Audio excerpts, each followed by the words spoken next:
Buenos días amigos y amigas, hoy nos encontramos en un nuevo episodio de Mato Bellando. Con nosotros tenemos a nuestra señora rectora, Magíster Carmen Chacolán, y nuestra compañera Anita Rodríguez. Hoy vamos a tratar el tema de maestros con historias increíbles, superación y resiliencia. Claro que sí, sean bienvenidos a un nuevo capítulo de este podcast donde conoceremos más acerca de la vida y anécdotas de la Magíster Carmen Chacolán. Magíster, empecemos por su vida escolar. Cuéntenos sus anécdotas, experiencias y todo lo que quiera compartir con nosotros. Bueno, pues recordar es volver a vivir. Sí. ¿Qué les puedo compartir? Que desde pequeñita me gustó mucho estudiar, que fui al jardín antes de que me corresponda, de acuerdo a la edad cronológica. No me recibieron como un estudiante, sino como un oyente. Pero al finalizar, pues la maestra dijo, no, pues le voy a dar el pase de año y pasé a primer grado, ¿no? En primer grado tuve la misma dificultad, mis papás pues no pudieron matricularme, sino me dejaron nuevamente como oyente y al finalizar el año pues recibí el diploma de méritos y pasé a segundo. De ahí en adelante ya no tuve inconvenientes y pues me gustaba mucho jugar, jugaba muchísimo, muchísimo. Algo que me marcó en la escuela fue el hecho de que en cuarto de básica mi docente perdió a su novia, estaba a punto de casarse y la perdió. Y yo había enfermado, enfermé tan gravemente que parece que estaba al punto de perder la vida, pero a mí me encantaba estudiar. Y mamá no me quería dejar ir a la escuela, mas sin embargo yo sentía que ya estaba mejorcita y podía ir a la escuela. Creo que estuve como 15 días enferma, muy enferma. Pero cuando llegué a la escuela, pues mi profesor no me entendió y me dijo deberes. Y yo me iba con la certeza y la confianza de que el profesor iba a entender que estaba enferma y que pues él me iba a decir bienvenida, ven, y ya te igualo, ¿no? Pero lejos de decirme eso, pues el profesor me dijo deberes y me golpeó. Manos y pum, pum. Entonces antes nos golpeaba. Eso marcó muchísimo porque me generó mucho resentimiento. Era mi profesor de primero, de segundo, de tercero, de cuarto grado, el que me marcaba, el que me llevaba a todo lado, el que era pequeñita, entonces me marcaba y me decía, guagua linda. Y de pronto ese día no tuve el mismo recibimiento. Y pues ahí como que dije, no quiero estudiar, no quiero hacer nada. Y bajé en notas porque estaba muy dolida con el docente. La estrategia de superación que él implementó fue te bajo de grado si tú no aprendes. Entonces el miedo a mamá, el saber que me bajaron de grado, pues me puse las pilas y a la semana estaba nuevamente en cuarto de básica. Y luego ya pues continué. Creo que nos marcó la vida a los dos, a mi profesor y a mí. Él tenía una situación muy difícil, su novia había muerto 2 días antes de casarse, estaban a punto de casarse y murió. Me imagino que eso nubló pues el entenderme a mí, que iba convaleciente, que había perdido peso, pero que lo único que yo quería era estar en la escuela. Pero recibir esa situación fue muy, muy dolorosa para mí y es algo que me marcó. Sin embargo, pues tuve un solo profesor, de primero grado hasta sexto grado, que era en ese entonces, y terminé muy bien. Pues luego de eso él pidió que no me dejaran en el colegio en el que yo iba a estudiar, sino que me sacaran a otra provincia porque él consideraba que mi capacidad daba para más. Entonces salí a estudiar a Tulcán. Estudié en Pimampiro, Mariano Acosta, en la provincia de Imbabura. Entonces es un pueblito. Y el profesor le decía a mamá que no me dejara en el pueblo, que me sacara a una ciudad en la que yo pueda seguirme preparando y según él, pues tenía más capacidad. Entonces, o sea, Magíster, usted es de Ibarra. Yo soy de Ibarra. Qué chévere. Y, o sea, fue a estudiar a Tulcán, ¿en qué colegio? ¿Recuerda? Terminé mi primaria a los 11 años y medio, recuerdo.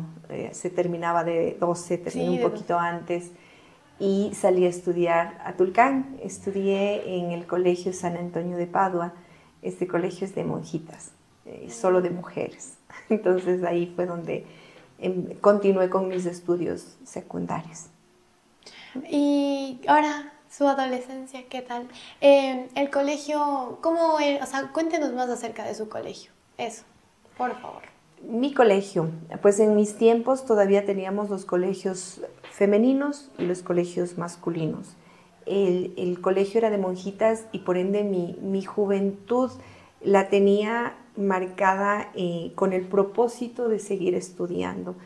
Al yo salir de casa, pues tuve que vivir con mis tíos y tenía una tía que nos controlaba muchísimo, entonces no podía tener amiguitos, tenía que de la casa al colegio, del colegio a la casa, y no tuve nunca contacto con el género opuesto, entonces eso me permitió estudiar. Lo que yo quería era no darle problemas a mi tía, porque tenía miedo de que me dijera, se está portando mal, regrésese donde su mamá.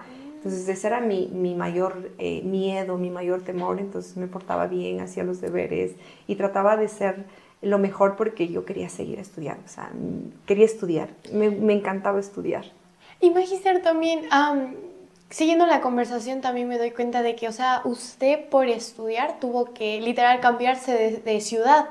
¿Y cómo vivió eso? Porque creo que, no sé, personalmente yo, es que incluso de ahorita que sería del colegio a la universidad y como que estar acostumbrado a mis papás y así, un golpe, no sé, bastante fuerte, creo yo. Cuéntenos cómo fue su experiencia. Maravillosa por un lado, porque lo más importante es saber qué quieres, ¿no? Sí. Y el tener una meta, en mi caso, mi meta era estudiar, o sea, lo único que yo quería era estudiar.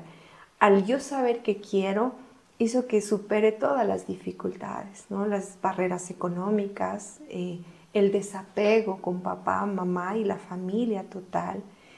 El salir de un espacio en el que yo lo tenía todo listo, a empezar a hacer, ¿no? Empezar por lo básico, tender tu camita, hacer las cosas, cuando de pronto yo en casa no lo hacía. Entonces, todo eso te va dando madurez. Aprendí muchísimo a administrar mis recursos, ¿no? A saber que no puedo gastar por gastar, sino que todo tenía un propósito. Caminaba mucho porque quería ahorrar y no quería pedirles a mis papás. Sí. Entonces siempre tenía 30 minutos de distancia de casa al colegio y no iba en bus, iba caminando y regresaba caminando. Y eso me permitía pues ahorrar. Sí, ahorita que también nos cuenta esto, nosotros con compañeros de nuestro curso hablamos casi de lo mismo. De que a veces como que, bueno, a esta edad se supone que nuestros padres nos dan todo, como por así decirlo. Pero así en una conversa normal hablábamos de que muchas de las veces sí nos daba como que esa pena de pedir. Y que, por ejemplo, yo tengo una compañera que ella le ayuda a su papá en un restaurante, ya tienen un restaurante, entonces ella le ayuda y ahí se gana su dinero. Y así hablábamos de que eso, de cómo ahorrar dinero por el hecho de que no pedir a nuestros papás. Entonces, siento que eso es algo muy, muy interesante y que habla muy bien de cómo somos como personas. Entonces, eso, muy, muy buen ejemplo el que yo creo y estoy convencida de que estas pequeñas acciones, estos pequeños desafíos, por así decirlo, primero van en beneficio en todos los sentidos, ¿no? En ese momento no lo podría discernir como lo hago ahora, pero si ahora veo los beneficios, por ejemplo, primero en salud, el caminar todo el tiempo pues ayuda mucho a tu salud. En la parte de administración ha ayudado muchísimo que la economía debe tener un control y eso te permite a ti decir no a esto, no a aquello y hace que tu vida, o sea, en mi caso, mi vida haya sido sin desvíos, por así decirlo, porque tenía un propósito y ese propósito iba sobre todas las cosas. Que si en casa me decían que tenía que llegar temprano, pues tenía que llegar temprano porque no quería que se enojaran, porque el propósito era estudiar. Que si de pronto no teníamos teléfonos, yo no podía decirle, mamá, por favor, ya se me terminó el dinero, ¿no? Sino que yo tenía que ver la manera de que hasta las vacaciones yo pueda financiar. Entonces es ahí en donde yo decía, no, para yo poder ahorrar tengo que irme caminando y lo de la lonchera pues voy a tenerlo para cuando ya no tenga ese dinero. Entonces la comunicación era casi cero, porque yo el único tiempo que podía hablar con mamá, con papá, era en vacaciones. Y hablo de vacaciones únicamente en los periodos de vacaciones. Si el año empezaba en septiembre, le veía en diciembre. Si regresaba en diciembre, le veía en febrero, carnaval o Semana Santa. Entonces, en el año escolar no tenía la comunicación, el diálogo, el poder decir, bueno, me falta esto, no tengo esto, sino que todo ese tiempo yo tenía que buscar la manera de salir. Pero esto te ayuda muchísimo a desarrollar tu capacidad de administrar, de irte siendo independiente, ¿no? Entonces, considero que es algo muy positivo. Con mucha dificultad, pero si tú tienes clara tu meta, esa es mi experiencia, ¿no? Y lo que yo puedo recomendar es, qué importante es saber qué quiero. No necesito saber todo, sino saber qué quiero, a dónde voy, cuál es mi meta. Claro, y bueno, ya vamos a su último año, sexto curso me parece. Sí, ¿no es cierto? Así se decía. Sexto curso. Para usted escoger una carrera universitaria, usted, o sea, ¿cómo fue ese proceso? Porque creo que sería muy bueno escuchar eso, ya que desde este año a lo menos es como que uno se intenta orientar ya por algo. Y así que cuéntenos cómo fue. Pues nosotros en ese entonces elegíamos la carrera en tercer curso, porque en cuarto curso ya teníamos especialidades en el colegio. Entonces a nosotros nos daban orientación vocacional, pero estamos hablando de 15 años, 16 años, en donde pues puedes inclinarte a algo, pero difícilmente puedes saber si lo que decidiste es lo adecuado. En mi institución había la carrera de Comercio y Administración, Química y Biología y Ciencias Sociales. Me incliné por Comercio y Administración, pero no por conciencia ni porque yo estaba clara, sino porque me parecía bonito, sonaba interesante, y mi hermana siguió Comercio y Administración. Entonces elegí Comercio y Administración. Terminé el colegio y mi mismo profesor, Moisés, se llamaba Moisés, me pidió que le reemplazara a su esposa, que también era docente, y yo fui a reemplazarle a un sexto grado en ese entonces, y recién en ese momento descubrí cuál era mi vocación, qué es lo que yo quería. Entonces, cuando llegué a las aulas y tuve la oportunidad de reemplazarle a la esposa de mi profesor, me enamoré, o sea, dije, wow, esto quiero para mi vida. Entonces, cuando yo descubro qué es lo que realmente quiero, no fue en el colegio ni cuando tenía que hacerlo, sino cuando tuve la oportunidad de ir a un aula clase y estar al frente de los niños y descubrir este mundo tan maravilloso, dije, esto quiero yo quiero ser docente. Porque cuando yo terminé el colegio, pues yo quería administración de empresas, ¿no? Pero cuando tuve esta experiencia, cuando veo que la educación es el contacto con el ser humano, cuando yo tenía 17 años, ¿no? Que ya terminé mi colegio, y entrar en contacto con niños de 11, 12 añitos, el saber cómo llena tu vida, me pareció la cosa más bella del mundo. Entonces fue ahí cuando dije, no, yo quiero ser docente. Y de ahí pues ya cambió mi plan de la Escuela de Comercio y Administración a la de Filosofía. Y ahora, ¿será que mi especialización me permite ser docente? Entonces, en ese entonces sí se podía, porque los colegios estaban divididos por especialidades. Entonces, Comercio y Administración tenía la facultad de Filosofía, y recién en ese momento yo puedo decir que descubrí. Entonces, cuando nosotros estamos en tu edad y cuando queremos saber, no, yo creo que no debemos desesperarnos, sino más bien paz, tranquilidad, e ir conociéndonos e ir descubriendo qué es lo que a mí más me gusta. Saber que esta parte, esta decisión es fundamental para tu vida. Es saber que tú tienes que estar en un espacio en el que te sientas realizada, en que seas feliz haciendo lo que estás haciendo, y que haciendo eso que te gusta recibes un ingreso. O sea, esa es la bendición más grande, yo considero.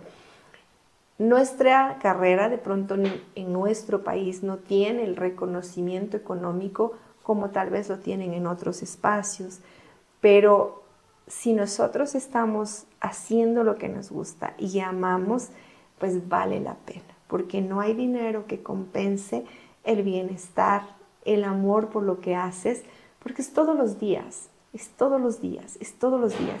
No puedes imaginarte tú estar todos los días en un espacio y en un lugar en el que no te sientes realizado.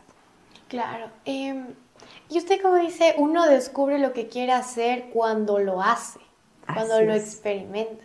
Ujú. Y a mí, póngase de la unidad educativa Matobellé, me parece muy bien esto, el proyecto que implementaron de involucrarse con la comunidad. A mí me ayudó demasiado porque le cuento. Yo creo que sí he estado ya pensando desde el año anterior, tipo, qué es lo que me gustaría seguir y así. Entonces, en algún punto pensé en sí algo relacionado con la economía. Así, entonces, aprovechando el proyecto que se implementó el año anterior, me fui a la cooperativa.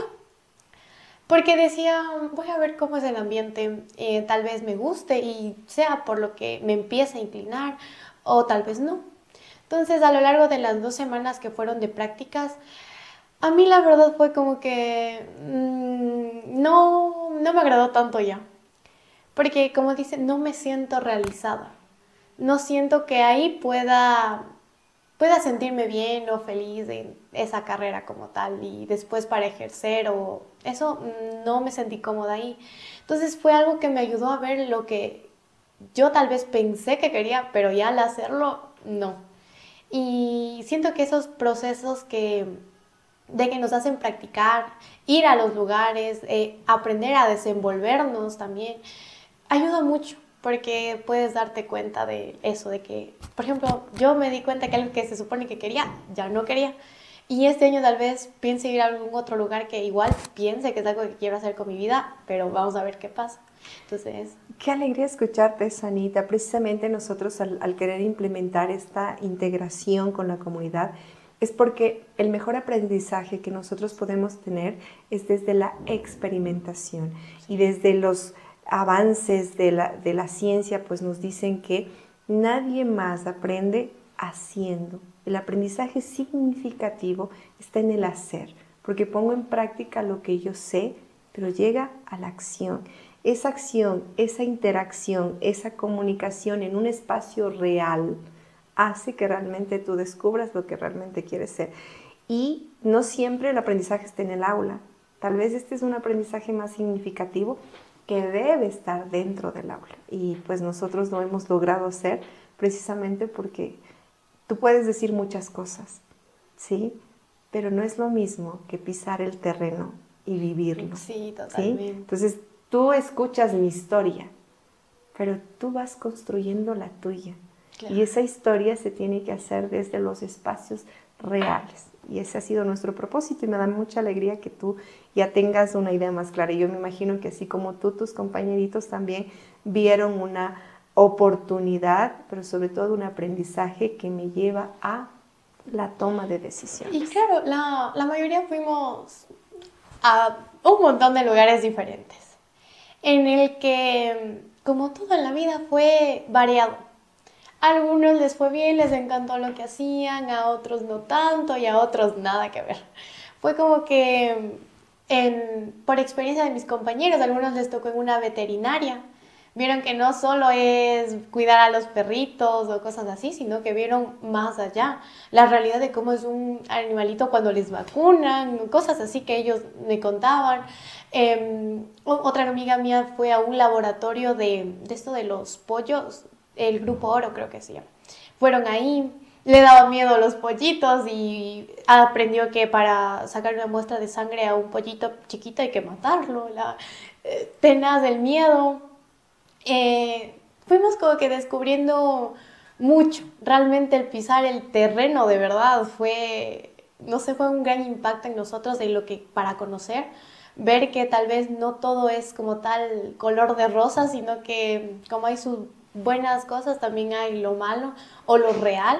Entonces sí, este año también veremos qué sucede, porque algunos cambiarán. Yo sí pienso cambiar, a lo menos, ver que otra cosa. Otros claro no. Que sí. Entonces sí, es un proyecto súper bonito que tiene la unidad educativa. Claro que sí. Precisamente vamos a continuar en este año con esta misma metodología. Tenemos respuesta de la comunidad y el apoyo de la misma, pero lo más bonito como institución es el saber que las personas que les recibieron tienen esa gratitud y consideran pues que lo mejor que les podemos dar como institución es ustedes formados, ustedes bien comportados, por así decirlo, ustedes con sus buenos hábitos, sus buenos modales, su conocimiento, han dejado una huella muy trascendente en estos espacios de interacción. Sí, es verdad. Estando en esas prácticas igual se recibió bonitos comentarios por parte de que sí, somos bastante educaditos y sabemos hacer las cosas, o sea, sí, ¿para qué tal? Sí, sí fuimos a la comunidad a dar una buena imagen de lo que somos como matovellanos. Y eso a uno le llena de orgullo también, porque saber que estamos en una unidad educativa en la que piensa en nosotros y también nos educa. Y como dice nuestro lema, con el corazón. También. Educamos la mente y el corazón con calidad. Sí. Así es, no solo se debe quedar en las aulas, no solo debemos transmitir conocimientos, sino que permitir vivenciar, y eso nos va a ayudar muchísimo. Bueno, Magíster, y ahora en su universidad, su etapa de universidad, ¿cómo fue? Imagínate, salí de Ibarra, fui a Tulcán, y en Tulcán no habían universidades públicas. Yo quería estudiar en una universidad pública, entonces tuve que venir acá, a Quito. Y pues ya tenía al menos lo que quería saber, lo que quería estudiar, que era muy importante. Y llegué a la Universidad Central, estudié en la Facultad de Filosofía, Letras y Ciencias de la Educación. Seguí Comercio y Administración en la Escuela de Comercio y Administración, con muchos retos igual. Salir de una provincia a la capital era otro cambio. Esta situación fue un reto bastante grande porque yo no tenía contactos con el género opuesto, hablamos de caballeros, y llegué a la universidad en donde teníamos hombres y mujeres, la universidad era mixta, y aquí tuve un choque muy fuerte, ¿no? Una situación bastante difícil para mí porque la primera reunión o el primer día de clases que yo llegaba, porque me parece que llegó unos días después, lo primero que encontré es tomar, fumar, hombres, mujeres, y yo no estaba habituada a eso. Entonces lo primero que nos dijeron es, tiene que hacer un trabajo en grupo y elijan el grupo. Éramos 80 compañeros, elegimos un grupo, me parece que fue de 10 personas, y nos fuimos a hacer el trabajo en casa de una compañera. No conocía la ciudad, tenía pocos días de haber llegado a la capital, llegué únicamente para estudiar, y de pronto te invitan a hacer lo mismo. Híjole, eso fue lo más difícil porque pues yo no tomaba, no fumaba, y estaba muy lejos de este espacio. Recibí las críticas de todo tipo, me ofendieron, me humillaron, me dijeron de todo y no me permitían salir. Entonces yo lo único que quería era salir de ese espacio porque no sabía en dónde estaba. Y yo vivía al sur y nos habíamos ido al norte. Fuimos en la mañana y ya eran las 3 de la tarde. Entonces tenía que decirle, por favor, déjenme salir. Logré salir porque hablé con la mamá de la niña que nos llevó. Salí de este espacio y pues quería que la tierra me traje, ¿no? Tenía el deseo de no volver nunca más. Ese fue un primer choque muy fuerte, ¿no? Luego llegar a casa y no comentarlo, no lo conté porque tenía miedo de que me dijeran, bueno, no estudies, regresa a casa y no pasa nada. Y yo quería estudiar. O sea, esa parte de querer estudiar la tenía desde chiquita. O sea, yo quería estudiar y yo quería estudiar y estaba en los 19 años y yo quería estudiar, 18 años. Entonces no lo comenté. Al otro día fui a la universidad con mucho miedo. Nosotros empezábamos clases 7 de la mañana, yo estaba en la universidad 6:30 de la mañana porque no quería saludar con nadie, porque tenía miedo de que no me dejen entrar. Fue tal la agresión que yo había recibido que tenía miedo de que me cierren la puerta y me digan, no, o sea, tú no, porque me sentí como bicho raro, o sea, realmente fue muy fuerte. Entonces yo madrugué antes de que todos lleguen, estaba sentadita y era yo la que les recibía. Cuando llegaron mis compañeros con los que me había pasado el día anterior, pues llegaban y me saludaban y yo no sabía qué pasaba porque para mí era tan nuevo, ¿no? Como te insultan algún día y al otro día te saludan, o sea, ¿qué pasa? Entonces, hola Noé, ¿cómo estás? Y así, hola. Sí. ¿Qué pasó, no? Sí. ¿Hiciste la tarea? Sí, sí, hice la tarea. ¿Puedes ponerme en tu tarea? Digo, claro, ¿cómo te llamas? Pero lo hacía por miedo, ¿no? Claro, Porque sí. aparte de todo lo que había llevado, no quería salir. Me costó muchísimo, lloré toda la noche. Al otro día lo que menos quería era ir a la universidad, pero no quería avisar en casa lo que me pasaba, entonces tenía que cargar con el peso de toda la emoción que tenía e ir al aula a clase. Y ya estando allí, como digo, o sea, llegas y, hola, ¿cómo estás? ¿Cómo te va? Y sí, Dios. Entonces llegaban mis compañeros, todos los del grupo, y a todos les puse en mi trabajo. Lo había hecho sola porque nadie lo hizo. Entonces yo llegué a casa y me puse a hacer el trabajo y el otro día iba a presentar sola porque lo hice sola, ¿no?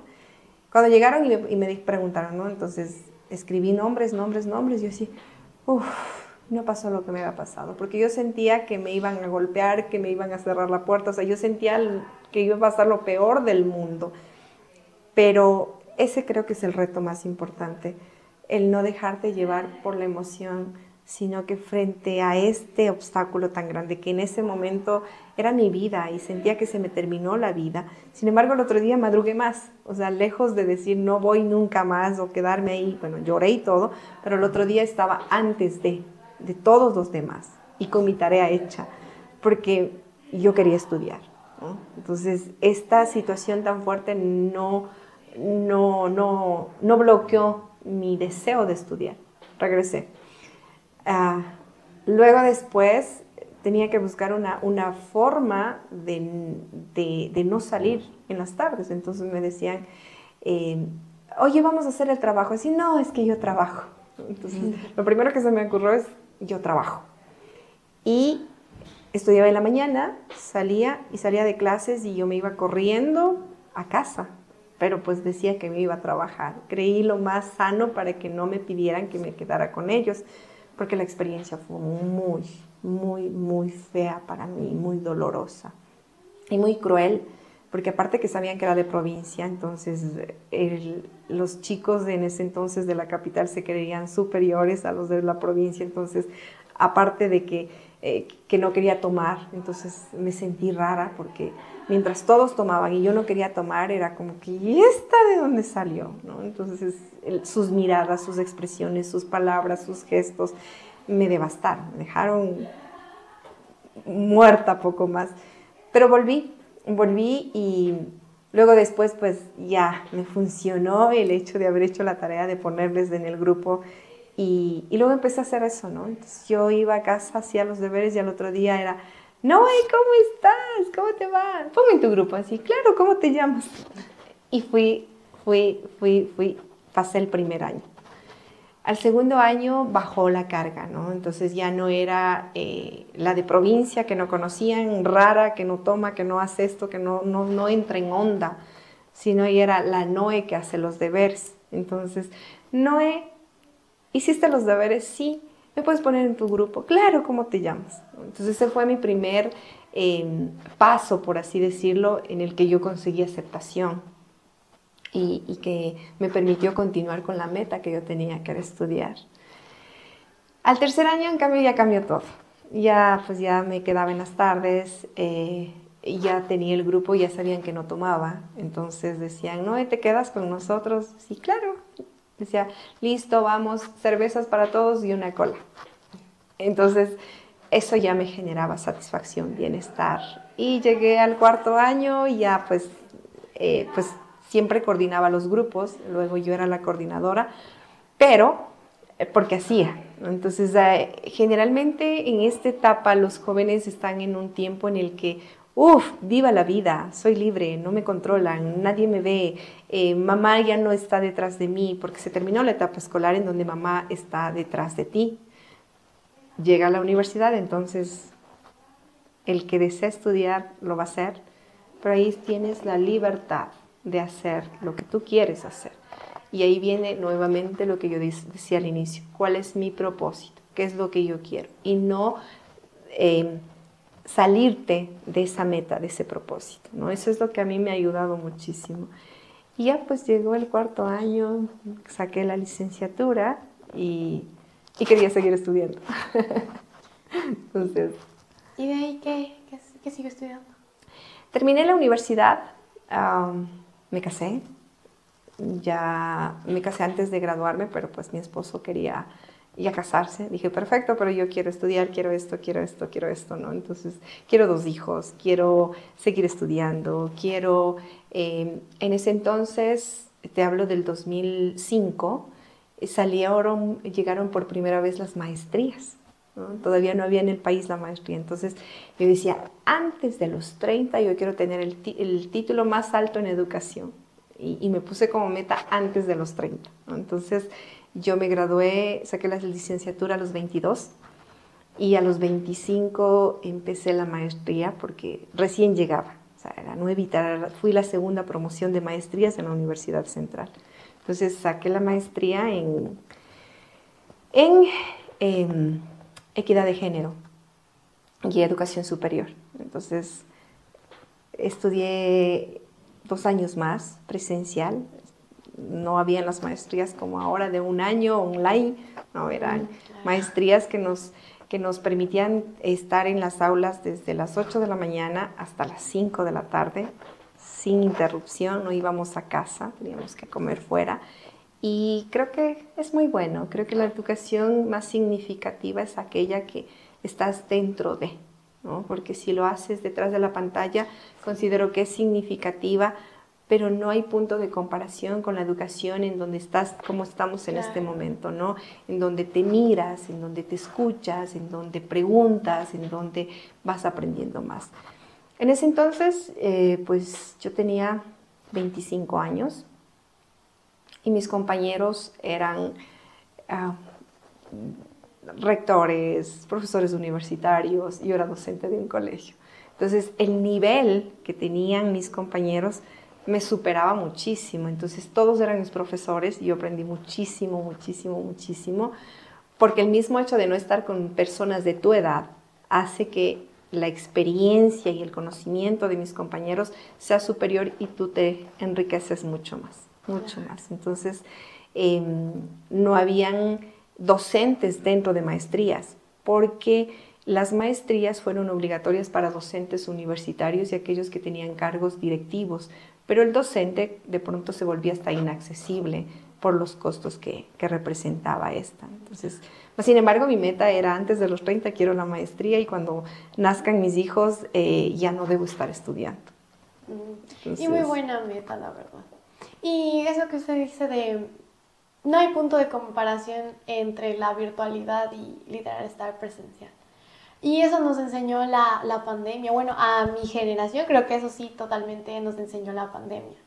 El como casi sí 2 años, casi creo, estuvimos en casa recibiendo algunos en la sala, otros en el comedor, otros en el cuarto solos durante de 7 a 1, 1:30. Y sí, por eso yo en cambio personalmente creo que cualquier carrera que estudie debería ser presencial antes que virtual, porque a mí no me entra, la verdad, en virtual es complicado. Hasta que generas el hábito. Sí, porque, por ejemplo, yo ahorita estoy siguiendo mi doctorado en educación, ¿no? Estoy ya en el 2.º año, son 3 años, han pasado ya 2 años, ya me falta 1. Me ha costado muchísimo, la tecnología va cada vez más y tienes que esforzarte mucho más.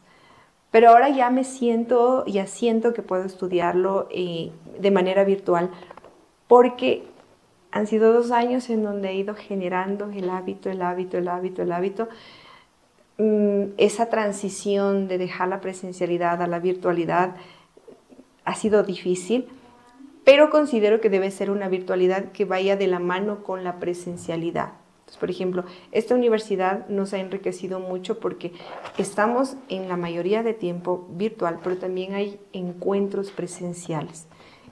La presencialidad siento que no debe perderse bajo ninguna circunstancia. Aunque tus estudios sean virtuales, deben haber encuentros personales, sí, porque manejas la parte humana. Y nosotros no podemos olvidarnos de que la tecnología nos ayuda, pero jamás se debe perder el contacto humano. ¿Sí? Sí. Entonces, eso no podemos olvidarnos. Y la pandemia nos demostró que sí podemos educarnos virtualmente, pero esta ausencia de afecto, esta ausencia de contacto, esta ausencia de todo, nos detonó en depresión en nuestros estudiantes. Estoy hablando de jóvenes con depresión. Detonó en estudiantes que se sintieron solos y por eso estamos trabajando la parte emocional y desde ahí viene la asignatura de educación emocional, porque vemos cómo al dejar suelta esta parte humana, pues el ser humano no se complementa, ¿sí? No es solo lo cognitivo, sino viene también la parte humana. Y es lo que nosotros buscamos dentro de nuestra institución.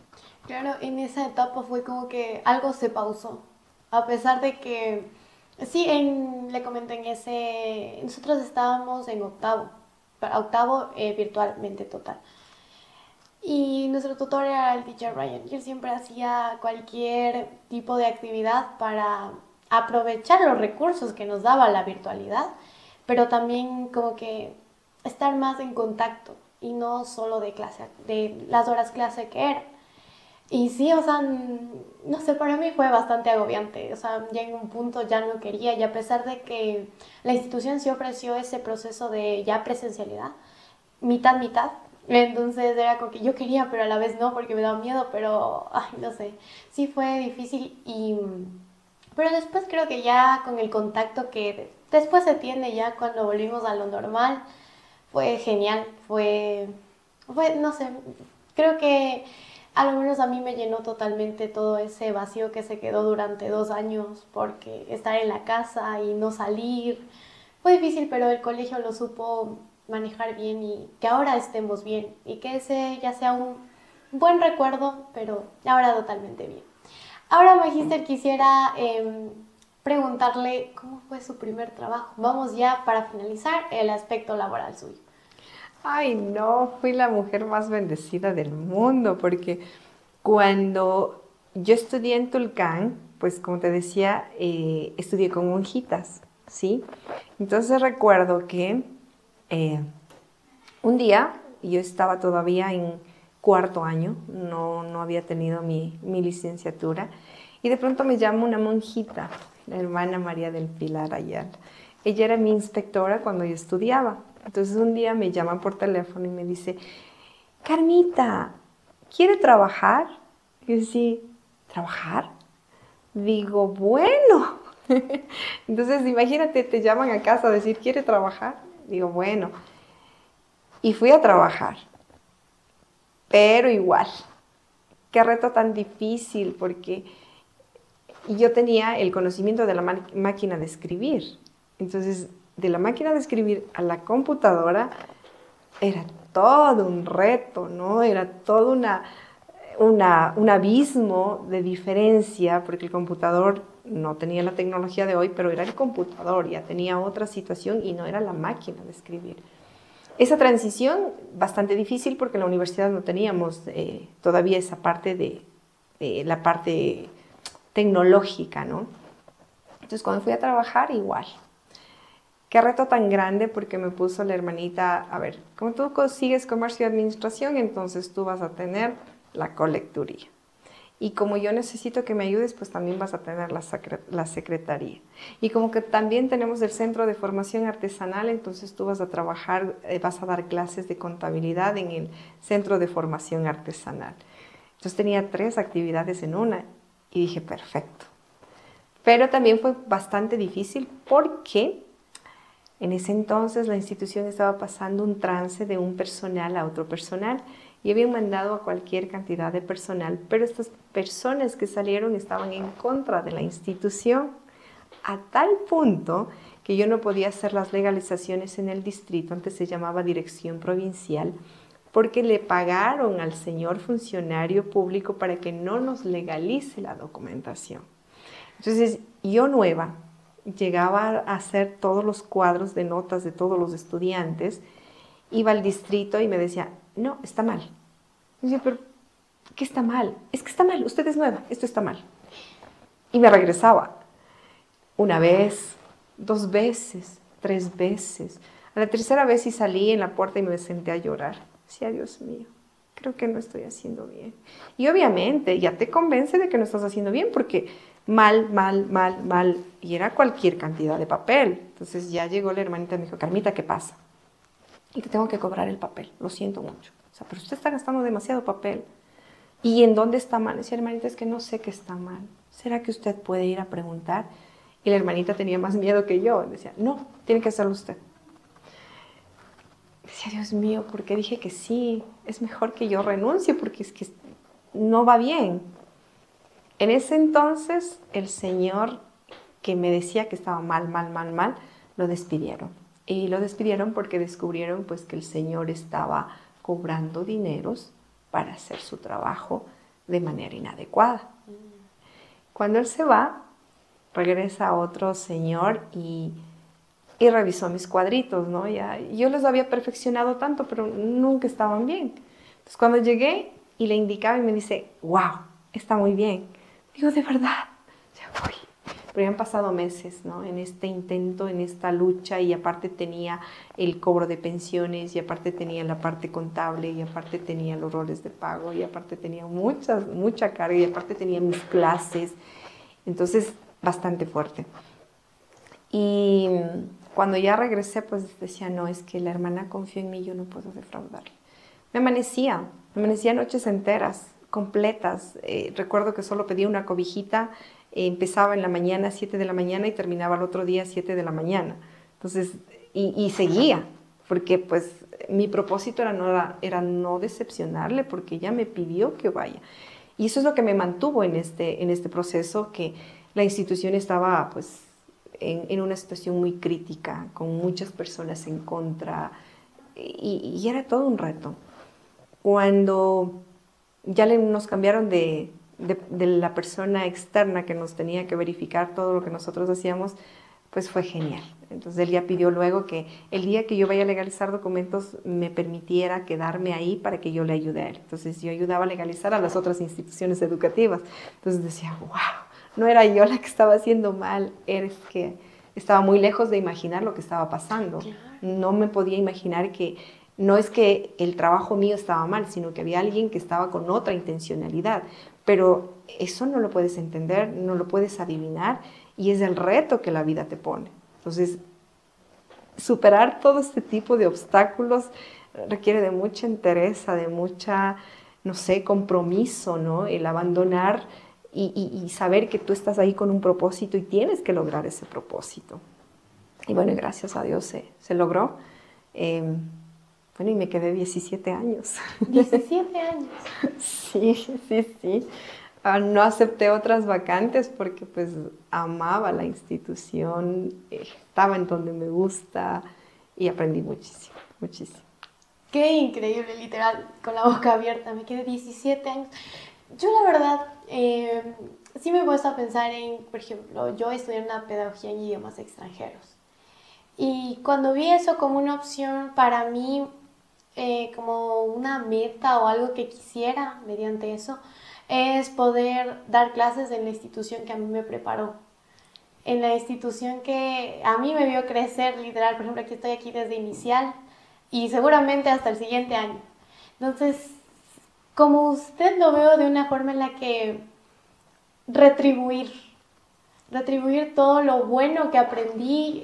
Si soy la persona que soy ahora es porque la institución me ha ayudado demasiado en formarme con valores y todo eso. Entonces sí sería una forma de retribuir todo lo que una vez la institución me dio.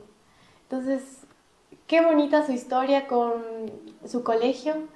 La verdad es que sí me quedé, wow. Y después de los 17 años, ¿qué pasó? Bueno, consideré que había que hacer una pausa y dije, ya, hasta aquí llegamos porque habían pasado muchos años, yo había rechazado algunas propuestas, conocí personas pues por el mismo hecho de estar en varios campos de acción dentro de la institución. Siento que me dio muchas oportunidades y fue mi escuela. Y empecé a tener contactos porque a mí me mandaban a las reuniones con los directivos, con otras personas. Tuve la oportunidad de salir del país. La primera vez que salí del país fue a Panamá, a un encuentro de educación y me mandó la institución. Entonces me abrió muchas puertas.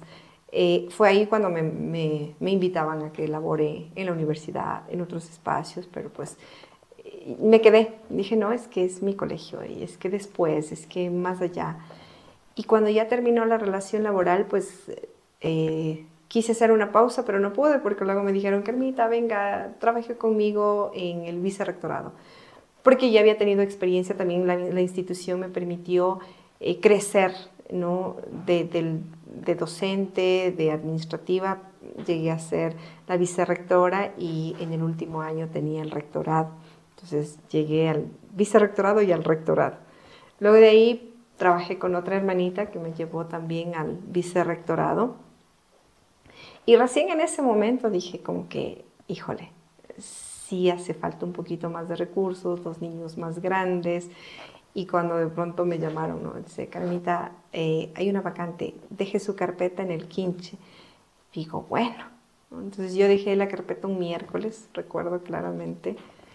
Y un jueves me llamaron, el viernes vine a la entrevista con el padre Javier y el lunes ya estaba aquí, ¿no? Entonces llegué un lunes, 20 de febrero, y a los 15 días de lo que estuve vino pandemia. Entonces desde ahí estamos acá. Y el reto fue superior, porque llegaba recién acá y vino pandemia. Pero creo que también fue una experiencia maravillosa la pandemia. El equipo de trabajo de aquí, de la institución, es maravilloso. Las personas que Dios me ha puesto como compañeros, solo tengo gratitud y mucho conocimiento adquirido de parte de ellos. He aprendido muchísimo y aquí estamos. Y ya para finalizar, ahora sí, ¿qué es ser rectora de la Unidad Educativa Mato Bello? ¿Qué es ser rectora de la Unidad Educativa Mato Bello? Dentro de todas mis experiencias de vida, la pongo entre cuando tú sacas 10, ¿no? Te esfuerzas tanto y dices 10 y te llena de satisfacción y te llena de alegría. Eso es lo que yo siento todos los días. Pero también siento que cada día tengo que dar más. Y cada día tengo que prepararme más. Y cada día tengo que esforzarme más. Y cada día tenemos nuevos retos. Y cada vez descubres que no sabes nada y tienes que decir, solo sé que nada sé y hay que volver a empezar. Cada vez el reto es más grande. Cada vez las situaciones son más complejas. Y cada vez lo que tú sabes es así de poquito. Y tienes que seguir preparándote. Y eso es lo que yo siento, la bendición más grande, el saber que estoy en el espacio que amo, el saber que estás en lo que realmente decimos que es una familia matovellana. Y yo lo siento así, lo vivo así, lo trabajo así y busco todos los días dar lo mejor de mí para beneficio de nuestros estudiantes. Y obviamente de la comunidad, ¿no? Sí. Bueno, esto ha sido todo por el capítulo de hoy. Muchas gracias, Magíster, por contarnos esta maravillosa historia de su vida. Y eso es todo. Muchísimas gracias. Una experiencia nueva también para mí, no lo he hecho antes, pero felicitaciones a ustedes. Muchas gracias.